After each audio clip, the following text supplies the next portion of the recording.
कार्यक्रम के पुण्यार्चक हैं साधु सेवा ट्रस्ट। सभी गुरु भक्तों का एक ही प्रण, साधु सेवा और समर्पण। इसी भाव एवं भावना के साथ कार्य कर रहा है साधु सेवा ट्रस्ट। हम जानते हैं हमारे गुरुओं ने हमें इतना सब कुछ दिया, परंतु हमने अपने गुरुओं के लिए क्या किया, ये सवाल जरूर उठता है। देश के कई ऐसे प्रांत हैं जहां पर दिगंबर मुनियों को विहार करने में बहुत कठिनाई आती है। चौके वाले न मिलने पर विहार के दौरान आहार की व्यवस्था भी नहीं बन पाती। कई गांव व शहर आज भी ऐसे हैं जहां साधु संतों के चातुर्मास नहीं हुए हैं। इन सब को देखते हुए श्री साधु सेवा ट्रस्ट का उदय हुआ, जिससे दिगंबर मुनियों के आहार, विहार, प्रवास आदि की व्यवस्था को सुचारू रूप से बनाया जा सके, जिसके माध्यम से हमारा समाज, धर्म, संस्कृति सब सुरक्षित रह सकते हैं। क्यों न हम भी अपनी चंचला लक्ष्मी का सदुपयोग करें एवं अपने सच्चे गुरुओं की रक्षार्थ हेतु आगे आएं। योजना: परम संरक्षक 1,11,111 रुपए, वरिष्ठ संरक्षक 51,151 रुपए, संरक्षक 31,131 रुपए, आजीवन सदस्य 21,121 रुपए, सदस्य 11,111 रुपए। खाता विवरण: account name VVSP Sadhu Seva trust, bank name HDFC bank limited, account number 50200073358170, IFSC code HDFC 0001273, trust pan card AADTV 8567E, mail ID VVSP sadhu seva trust@gmail.com।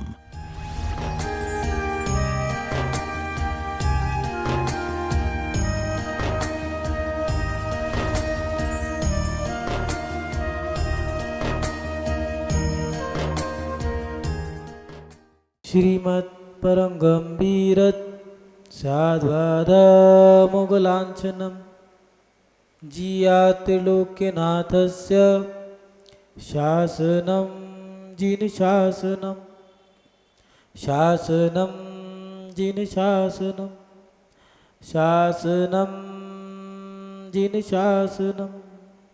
जय बोलिए अंतिम तीर्थंकर विनायक श्री महावीर भगवान की, परम पूजनीय आचार्य गुरुदेव श्री वसुनंदी जी मुनिराज की, अहिंसा में विश्व धर्म की। आत्म कल्याण के इच्छुक उपस्थित सभी धर्म प्रेमी पुण्यात्मा एवं महानुभाव, आप सभी अभी मुनि श्री पवित्रानंद जी महाराज साहब के माध्यम से भक्ति के विषय में जान रहे थे कि जब भगवान की हम भक्ति करते हैं तो बुरे समय में भी भगवान ही काम आता है। जब हम अच्छे समय में भगवान को याद करते हैं तो बुरे समय में तो भगवान हमें मदद देता है। हमारे नौजवान, नई पीढ़ी, युवक युवतियाँ, बालिकाएं, उनसे अगर माता पिता कहते हैं बेटा मंदिर जाओ, धर्म करो, कोई अनुष्ठान है उसमें बैठो, विधान करो, पूजा करो, बड़े बुजुर्ग जब टोकते हैं या फिर समाज के जो पंच हैं जब हमसे कहा करते हैं कि धर्म करो, तो वो कहते हैं कि हम धर्म क्यों करें, धर्म करने से होगा क्या, क्या लाभ होगा। इन जिज्ञासाओं का समाधान जब तक नहीं करोगे तब तक हम नहीं करेंगे धर्म, क्योंकि हमारे अंदर जब शंका है वो समाधान नहीं होती है तब तक आगे बढ़ने का मन भी नहीं करता। नए समय के नए लोग कहा करते हैं कि धर्म क्यों करें। आचार्य भगवंतों ने हमारी जिज्ञासा का समाधान प्रत्येक समय किया है, ये हमारे ऊपर उनका उपकार है। दक्षिण दिशा में कावेरी नदी के तट पर जन्मे एक बालक ने जब दीक्षा ले ली और उपसर्ग सहन करने के बाद भस्म व्याधि नाम का रोग भी दूर कर दिया और शिवपिंडी में से भगवान चंदा प्रभु को प्रकट कर दिया, तो उन्होंने एक रचना करी, ग्रंथ की, और उस ग्रंथ का नाम रखा रत्नाकरण शावकाचार। जी हाँ, ये रत्नाकरण शावकाचार के रचयिता आचार्य समन्वत स्वामी जी हैं, जिन्होंने हमारी जिज्ञासा का समाधान दूसरी शताब्दी में किया था। आज 25वीं शताब्दी चल रही है। लगभग 2350 वर्ष पहले उन्होंने हमारी जिज्ञासा का समाधान रत्नाकरण शावकाचार्य की 29 नंबर की गाथा में बहुत सरल तरीके से किया है। उन्होंने लिखा है, शापी देवोपि देवेशात जाति धर्म किल विषात कापी नाम भवदन्या संपत धर्मा शरीर नाम। आचार्य समन्वत स्वामी जी लिख रहे हैं, धर्म और पाप से कर्मशः कुत्ता भी देव बन जाता है। श्वान माने कुत्ता, जिसको सिमंदर स्वामी जी ने नमोकार मंत्र सुनाया और धर्म स्वीकार कर लिया तो वही कुत्ता देव बन गया। धर्म के प्रभाव से कुत्ता भी देव बन सकता है और यथार्थ में धर्म से प्राणियों की कोई अवर्चनीय संपत्ति रहती है। इसके साथ साथ धर्म के प्रभाव से अधर्म के प्रभाव से देव भी त्रिंच पर्याय में जन्म ले लेते हैं। मान भाव, हमारे जीवन में धर्म का एक बहुत बड़ा प्रभाव है। अगर धर्म ना हो तो हमारा जीवन शुरू ही नहीं हो सकता। माता बहनें अपने बच्चों से कहती हैं, छोटे छोटे जो बच्चे होते हैं उनसे कहते हैं ना, बेटा देखभाल के चलो। देखना माने सम्यक दर्शन, भाल माने ज्ञान, सम्यक ज्ञान, चलना माने चर्या। ये एक जैन धर्म की संस्कृति है और भारत में ही ये संस्कृतियाँ हैं कि माता पिता बच्चों से बचपन में ही कहा कर दिया करते हैं कि बच्चों देखभाल के चलना, देखभाल के चलो, देखभाल के चलते रहना। सम्यक दर्शन, सम्यक ज्ञान, सम्यक चारित्र, यही तो हमारा धर्म है। हम अपने जीवन में धर्म कर कैसे रहे हैं ये भी जाने। धर्म है क्या और पाप है क्या, धर्म क्या है। तो धर्म माने पुण्य और अधर्म माने पाप। इसकी परिभाषा पूज्य आचार्य श्री से, विद्यानंद जी आचार्य श्री से। अंग्रेजों ने टूर पे भारत के लिए निकले थे और कुनकुन भारती के पास ही हवाई अड्डा है, वहाँ से कुछ टूरिस्ट जा रहे थे। पता चला है दिगंबर साधु हैं, उनमें कोई जैन था। उनने कहा चलो दर्शन कर दें। दर्शन करने गए। दर्शन करने के बाद सबने धोख लगाई, बैठे, सवाल किए, जवाब मेरे। एक ने पूछ लिया, ये धर्म होता क्या है, पाप पुण्य होता क्या है। तो इतने में सामने एक व्यक्ति की पिटाई हो रही थी, कोई लड़ाई झगड़ा हो गया होगा। तो एक व्यक्ति को बहुत सारे लोग मिलकर मार रहे थे। उनमें से एक महिला कहने लगी, हे हनी, लुक लुक लुक, देखो ये क्या हो रहा है। उसने सबने वहाँ पर देखा तो कहने लगे वेरी बैड। बस विद्यानंद जी तो विद्यानंद जी थे, सटीक जवाब देते थे। जब क्रिया दृश्य देख लिया, क्रिया सारी हो गई, तो उनसे पूछने लगे आप लोग सेट क्यों हो गए। तो उन्होंने कहा ये दृश्य बहुत बुरा था, एक व्यक्ति को सम्मान मार रहे हैं, गलत बात है। तो बस कहने लगे बस यही, जो गलत है, जो बुरा है वो पाप है, जो अच्छा है सही है वो ही पुण्य है। मान भाव, हमारे जीवन में हम कितना अच्छा कर रहे हैं इस पे भी हमें ध्यान देना होगा, और कितना हम बुरा कर रहे हैं इसको भी हमें देखना होगा। धर्म करने से पुण्य और अधर्म करने से पाप हमारा स्वयं हो जाता है। अब ये दृष्टिकोण हमें देखना पड़ेगा कि हमारा कर्म कितना हो रहा है, कौन सा कर्म, धर्म का, कर्म का। कदम आपने बढ़ाए हैं, एक कदम मंदिर की तरफ जाते हैं, दूसरे कदम मदिरालय के लिए भी जाएंगे। एक वैशाल्य की ओर जा सकता है, एक स्वाध्याय की ओर जा सकता है। कदम कदम तुम्हारे ही हैं, जाना तुम्हें ही है, मात्र दिशा दिखाने की देर है। हम क्या कर रहे हैं, एक भोजन करने वाला व्यक्ति दिन छिपने से पहले कर लेता है, एक व्यक्ति दिन छिपने के बाद करता है। भोजन जो का तो है, मात्र हमारा कर्म है कि हम कैसे कर रहे हैं। ये याद रखना, कर्म पुण्य के उदय में बहुत तीव्र गति से बढ़ते हैं और पाप कर्म के उदय में कर्म बनता तो है लेकिन कम बनते हैं। क्योंकि पाप कर्म के उदय में हम पाप कम करते हैं, पुण्य में पाप ज़्यादा करते हैं। लाडला बेटा बिगड़ा हुआ जरूर मिलेगा। कुपारा बेटा जो है वो बिगड़ा हुआ मिले या ना मिले, लेकिन देखना जितने भी वो कहा करते हैं ये तो रईस की बिगड़ी औलाद है। क्यों? गरीब की क्यों नहीं कहा? क्योंकि गरीबी में पाप इतना नहीं होता। दुख से घबराओ नहीं मेरे साथी, जीवन में मानव का श्रृंगार है, ये जीवन में मानव का श्रृंगार है। सुख में व्यसन प्रमाद भरा, दुख पापों से करता खबरदार है, दुख पापों से करता खबरदार है। जिस महिला का कोई बच्चा मर गया है, अगर कोई किसी को मार रहा हो तो वो यही कहेगी भैया इसे मारो मत। क्यों? चाहे वो कुत्ते का बच्चा ही क्यों ना हो, पिल्ला ही क्यों ना हो, इसे मारो मत। क्यों?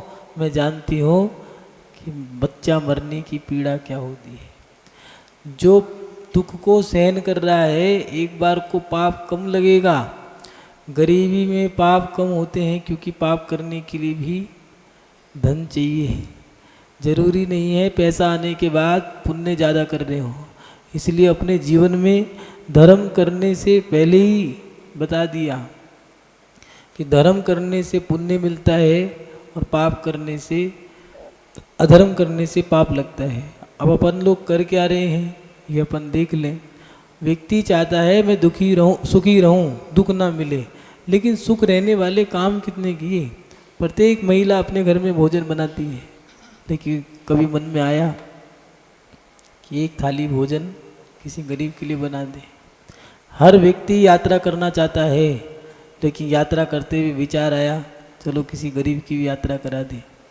शादी में हजारों व्यक्तियों को भोजन करा दिया, लेकिन किसी गरीब व्यक्ति की पंगत भी कराई। लंगर लगाना बड़ा मुश्किल काम है, बहन बेटियों को घुमाने ले जाना, होटलों पे खाना बड़ा सरल है। अपने लिए तो जानवर भी जीते हैं, जो दूसरे के लिए जीते हैं वो होते हैं धर्मात्मा। मान भाव हमारे जीवन में धर्म है कितना। पहले तो हम धर्म करने से पहले ये देखें धर्म की भावना कितनी है। मंदिर जाने के लिए भी नियम देना पड़े तो सोच लेना अभी धर्म नहीं आया। अगर धर्म कर रहे हो और धर्म करने के लिए भी नियम देना पड़े तो सोच लेना अभी तुम धर्मात्मा नहीं हो। धर्मात्मा का तो मतलब है कि वो भगवान के बिना रह नहीं सकता। आप लोग विनय भाव पाठ में पढ़ते हो ना, तुम बिन में वे ऐसे हो जैसे जल बिन वीन, जन्म जरा मेरी हरो करो मोहि स्वाधीन। तुम्हारे बिना मैं ऐसे हो जाता हूँ जैसे जल के बिना मछली तड़पती है। लेकिन तड़पन हुई या नहीं हुई? पढ़ तो लिए, रट्टू तोता तो हम बन गए। विनय पाठ मेरी भावना, वैराग भावना, तेरी भावना, उसकी भावना, इसकी भावना, दुनिया भर की भावनाएं तो हमने पढ़ ली हैं। लेकिन उन भावनाओं में हम लोग, वो भावनाएं हमारे अंदर हैं भी या नहीं है? मात्र उन भावनाओं में ही बहते जा रहे हैं या भावना अंदर है या नहीं है? जिनने लिखी थी कितनी बड़ी बात लिखी, उसकी भावना कैसी होगी? भावना होगी तभी शब्द बने होंगे। तुम बिन में व्यस्त ऐसे भयो जैसे जल बिन वीन, जन्म जरा मेरी हरो करो मोहे स्वाधीन। मछली के बिना, जैसे मछली पानी के बिना तड़पती है, ऐसी मैं तड़पता हूँ।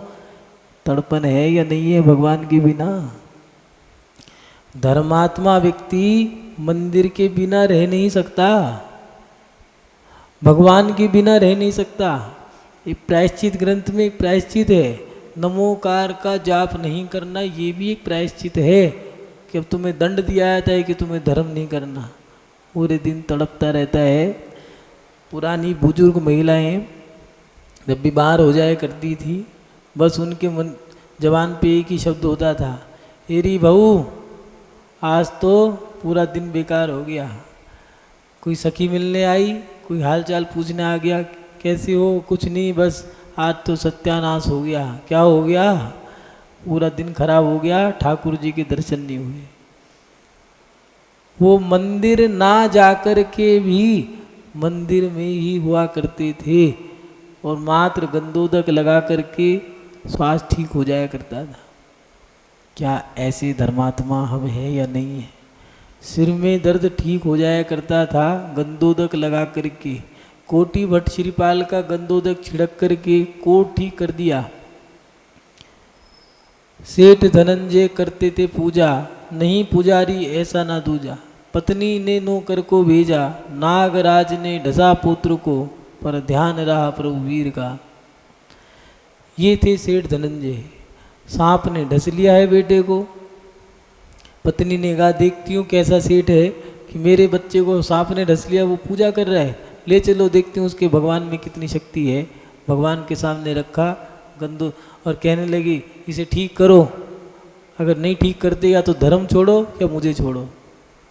उसने कहा सेठ जी ने कि भगवान तुम्हारा स्मरण करने से तीनों लोगों का वैभव मिलता है, मोक्ष की प्राप्ति होती है, आपके दर्शन करने मात्र से सारे संकट टल जाते हैं। कैसी मेरी पत्नी कैसी बोली बावली है, ये कह रही है कि जहर उतारो।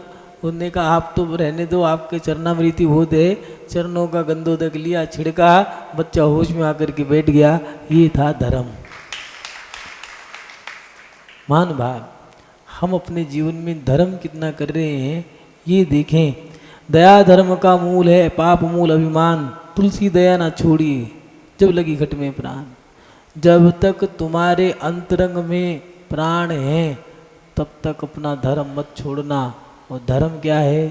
दया। दया धर्मस्य मूलम। दया धर्म का मूल है, बीज है। लेकिन कितनी दया है? अपन लोगों ने बड़े बड़े मकान तो बना लिए हैं, मकानों में अच्छे से अच्छा पत्थर लगा लिया है, बहुत बड़ी बड़ी फैक्ट्री चालू कर ली है, लेकिन कभी मन में आया कि अपना जो साधर्मी है उसकी बेटी की शादी में चलो मेरी तरफ से लग जाएगा। बड़ा मुश्किल काम है, बहुत मुश्किल काम है। शादी के लिए बस लगा दी, अगर किसी को यात्रा करनी हो कभी मन किया चलो एक बस लगा देते हैं, हस्तिनापुर पास में ही है, तीर्थ क्षेत्र है, बड़ा कठिन काम है। एक थाली भोजन ले जा कर के गरीब को खिलाना बड़ा कठिन काम है। किसी जानवर को पानी पिलाना बड़ा कठिन काम है। कहना आसान है जीव दया जीव दया जीव दया जीव दया करो, वो आजकल वो चल गया है फैशन। गर्मी के समय में ब्लड डोनेट कैंप लगाना तो आसान है, लेकिन किसी गरीब के पास जाकर के उसे भोजन देना ये बड़ा कठिन काम है। इसीलिए जब पद्म रुचि सेठ ने नमोकार बैल को नमोकार मंत्र सुनाया था तो आज भी उस पद्म रुचि सेठ का नाम आता है। आप लोगों के पास जरूरी नहीं है नमोकार मंत्र सुनाने का भी समय हो। आजकल तो समय ये ऐसा समय आ गया है, स्कूटर पे बैठो, वो रेस अपने हाथ में, एक हॉर्न पे उंगली हो, बस चलाए जाओ। कोई मरे तो मंदिर में आए हैं, समय पूरा हो जाए, थाली इस थाली की इस थाली में चढ़ गए, उस थाली की उस थाली में चढ़ गए, कोई बात नहीं, सॉरी बोल के चले जाओ। टाइम नहीं है। उपकार परोपकार धर्म करने के लिए समय चाहिए, आत्म कल्याण के लिए समय चाहिए। आत्मा को भी समय दो, अपने जीवन में थोड़ा समय अपने लिए भी निकालो। जब काम नहीं था, हे भगवान कुछ कृपा कर दो, हे गुरुवर कुछ कृपा कर दो, दुकान चल जाए, मकान मिल जाए। छत नहीं थी, छत डल गई, दुकान नहीं है, दुकान चल जाए, दुकान चल गई। अब 1 से 2 हो गई, 2 से 4 हो गई, बड़ी फैक्ट्री हो गई, बहुत बड़ी फैक्ट्री हो गई, पैसे वाले हो गए। अब दुकान चल गई, सब काम हो गए। अब नौकरी नहीं थी, नौकरी लग गई। छोकरी नहीं थी तो छोकरी मिल गई। आदमी परेशान क्यों है? तो नौकरी के ना मिलने के कारण या छोकरी ना मिलने के कारण, दोनों मिल गए। अब उससे पूछे भैया कहाँ हो? वो तो बाहर गए हैं। कहाँ गए हैं? अभी रुको पूछ के बताते हैं। तो बताया ही नहीं उन्होंने। जब कुछ नहीं था तो मंदिर में पड़े रहते थे, गुरुओं के चरणों में पड़े रहते थे। आज हमारा पुण्य जाग गया तो अब हम पे समय ही नहीं है।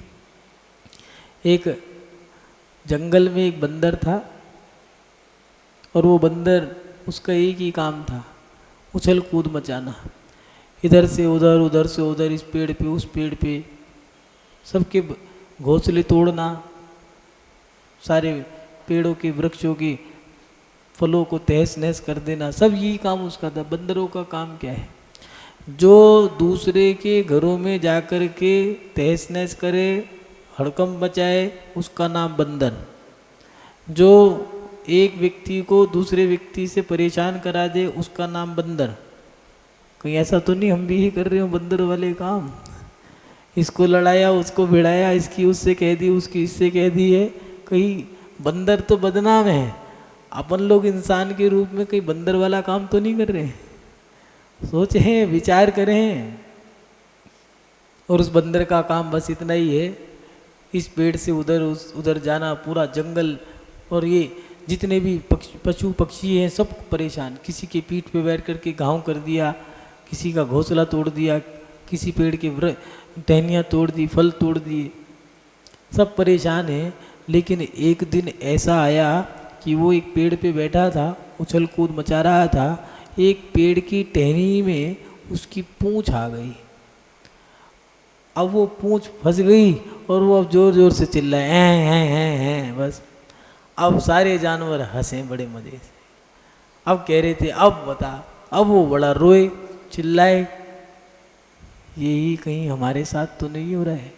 पुण्य के उदय में तो खूब धमा चौकड़ी मचाई, अब पाप कर्म का उदय आ गया तो हम रो रहे हैं। पुण्य के उदय में हमारे पास समय नहीं है मंदिर जाने का, पूजा करने का, पाठ करने का, यहाँ तक कि भगवान पे अभिषेक करने का भी समय नहीं है। रिसोर्ट में नहाने का समय है, भगवान पे 2 लुटिया डालने का समय नहीं है। और जब पाप कर्म का उदय आया, डॉक्टर ने कह दिया तुम्हें तो कैंसर है, या फिर बाईपास सर्जरी होनी है, स्टोन बदल गए तुम्हारे, या पथरी में, पेट में पथरी हो गई है, या फिर किडनी खराब हो गई, लीवर खराब हो गया। अब कह रहे हैं हे भगवान हमें बचा लो, हे भगवान। अब रोएं, चिल्लाएं, चीखें, चीखते रहो भैया। अब कोई नहीं बचाएगा।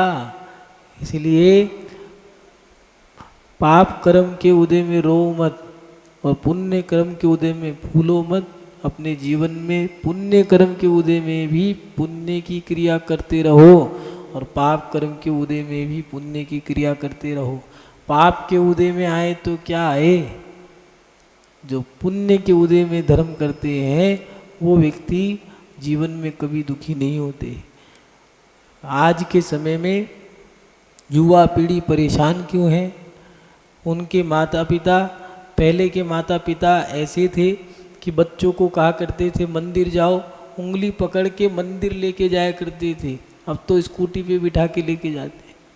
पैदल जाते थे छोटे छोटे बच्चे, उंगली पकड़ करके ले जाया करते थे। माथे पे तिलक नहीं मिलता था तो नाश्ता पानी भोजन नहीं मिलता था, एक पानी की बूंद भी नहीं मिलती थी। बाहर जाके जो खाना है खाओ, घर में नहीं मिलेगा। और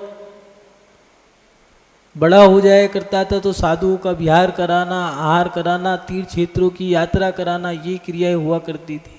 उसके साथ साथ रात्रि में आधे घंटे तक बड़े बुजुर्गों के, दादा के, दादी के, माता के, पिता के, सबके पैर दबाने हैं, चोटी में घी डालना, उसकी मालिश करनी, ये सारी क्रियाएं हुआ करती थी, जिससे कि उन बच्चों के बच्चे भी उनकी सेवा किया करते थे। लेकिन आज आने वाली पीढ़ी की बड़ी चिंताएं हैं। 8 साल तक तो अब तो 8 साल का ज़माना गया, बच्चा 1.5 साल का हुआ नहीं प्ले में डाल दिया, उनका बचपना ख़त्म कर दिया, खेल कूद ख़त्म कर दिए। बड़ा हुआ उसको बोर्डिंग में डाल दिया, माता पिता यार दोस्तों से मिलना ख़त्म कर दिया। पढ़ लिख कर के बड़ा हो गया, शादी करा दी, जिम्मेदारियां थोप दी हैं, उसकी आज़ादी ख़त्म कर दी। 35 साल की उम्र में खेलना कूदना, पढ़ना लिखना, खाना पीना, घूमना फिरना, ये सब काम करा करके 35 साल की उम्र में आज व्यक्ति परेशान है। वो बच्चे जो 35 साल के हो गए हैं, उनके घरों में लड़ाई है, झगड़ा है, कलह हैं, बच्चे मर रहे हैं, उनके काम नहीं है, धंधा नहीं है, व्यापार नहीं है, बीमारियां हैं। कारण पुण्य तो किया नहीं, धर्म तो किया नहीं, कर्म पूरा किया। पहले माता पिता पुण्य कराया करते थे, उनका इतना पुण्य मजबूत करते थे, मंदिर उनको भेजा करना, अभिषेक पूजा पाठ विधान साधुओं का आहार विहार, तीर्थों की यात्राएं, अनुष्ठान कराया करते थे, उससे उनका पुण्य मजबूत था। आज का पुण्य ऐसा हो गया है, पुण्य तो रहा नहीं। 35 साल की उम्र में सूपड़ा साफ है, भीख मांगनी पड़ रही है। डॉक्टरों के पास जाओ, आज थाली में एक कटोरी में अलग से दवाई आती है। हॉस्पिटल और होटल दोनों बुक हैं, खाली नहीं है कमरे हॉस्पिटल। कारण हमारा पुण्य नहीं है। मानुभाव आचार्य भगवंत ध्यान यही लिख रहे हैं कि अपने जीवन में परोपकार की क्रिया, जीव दया की क्रिया करो, धर्म करो। और धर्म क्या है? करुणा, ममता, समता, क्षमा, यही तो सारा धर्म है। अहंकार, क्रोध, मान, माया, लोभ, खींचातानी, इसका उसका लेना देना, ताना बानी, ये खींचातानी, ये धर्म नहीं है। ये तो कषाय है, ढोंग है, नरक जाने के कारण है। हमारे जीवन में अगर कल्याण करना है तो अपने आत्मा में धर्म करो। एक व्यक्ति थे, हिंदू के मूर्धन्य कवि रहे, सुरेंद्र त्रिपाठी निराला, सूर्यकांत त्रिपाठी निराला नाम के एक व्यक्ति रहे हैं। उनके बारे में पढ़ रहा था। हिंदी माधुर्य के बहुत बड़े विशेष कवि रहे हैं। रविंदु नाम का उनका एक बहुत बड़ा अच्छा नाटक रहा। उन्होंने अपने जीवन में एक बहुत बड़ी क्रिया रही उनकी, जो उन्होंने पूंजी इकट्ठी करी थी, वो पूंजी इकट्ठी पढ़ाई के लिए करी थी। 300 रुपये की रकम थी। ये बात बता रहे हैं 1935 और 40 के बीच की। उस समय में 300 रुपये की रकम बहुत बड़ी बात थी।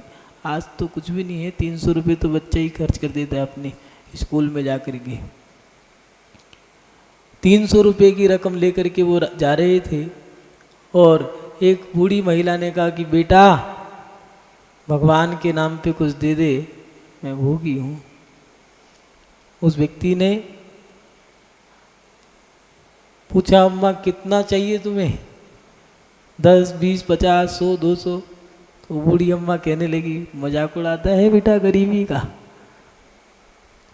याद रखना, गरीबी का कभी मजाक मत उड़ाना। जो गरीब होता है वो गरीब है, लेकिन है अच्छा। अमीर जो है जरूरी नहीं है अमीर होने के बाद भी अच्छा हो। इसलिए कभी गरीबी का मजाक मत उड़ाना। अबला नारी, साधु संत और गरीब, इनका कभी मजाक मत उड़ाना। इस कार्यक्रम के पुण्यार्चक थे साधु सेवा ट्रस्ट।